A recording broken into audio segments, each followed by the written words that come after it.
запланированное, запрограммированное, как сказать, тотальное наступление на все общественные организации. И ни одна общественная организация, которая, как сказать, не создана без поддержки ядреной России, они, как сказать, пытаются всех уничтожить, ликвидировать.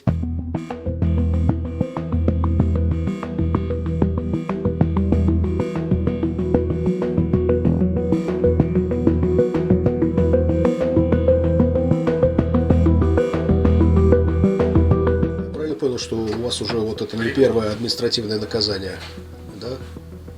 И не второе. Так сколько у вас сейчас их в общей сложности? В этом году третье. 10 тысяч, 15 тысяч. Вы оплачивали уже эти штрафы? Там 10 тысяч. 10 тысяч я бы не оплатил просто. Сняли со себя. Пенсии все.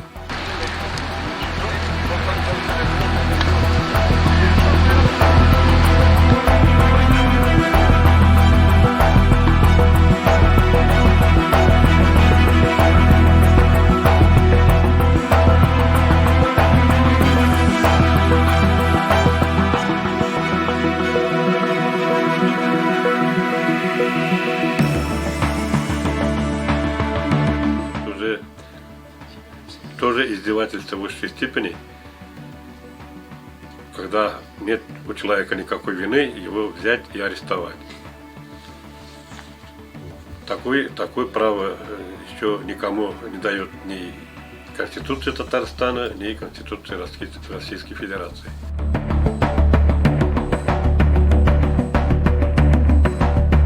Сложилась вот очень порочная практика.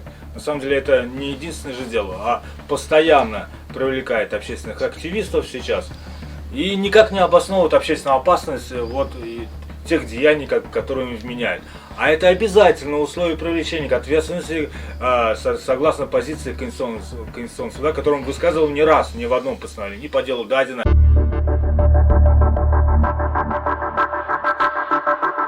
Штрафы начались с того момента, когда нас выселили из помещения Татарского общественного центра. Помещение отобрали, нас выгнали, и в тот же день... Карла Маркса 41. И потом у нас уже назначен был, как сказать, Курултай, и Курултай, как сказать, в 3 местах договорились. С 3 мест нас выгнали, мы на улице провели Курултай, за то, что провели Курултай на улице, опять 6 или 7 человек, кто выступил там, кто участвовал, всех оштрафовали, тогда 10 тысяч.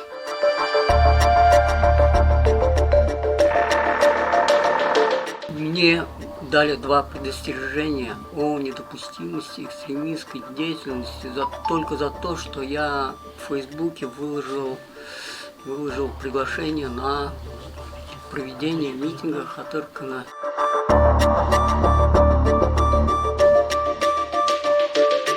В интернете разжигаешь национальную вражду тем, что ты поддерживаешь Азербайджан. То есть это моя точка зрения, и это не является разжиганием. То есть нас постоянно кошмарят.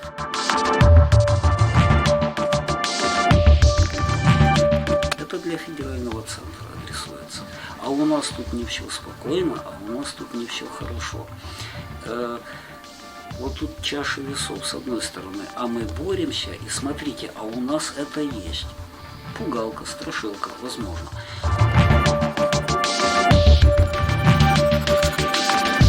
В ловушке сами власти находятся, они всегда, когда оказывают давление, они всегда вызывают общественный резонанс, который еще больше давление накручивает и так далее, это все по нарастающей идет. Но вопрос вот конкретно этого дела, на самом деле, вот тот митинг, который вы сейчас привлекаете, мы же тоже продавили с очень серьезным сопротивлением властей. Ну, просто очень серьезно было давление, его бы все равно прессанули за это дело. То есть этот материал уже был готов, просто ждали повода.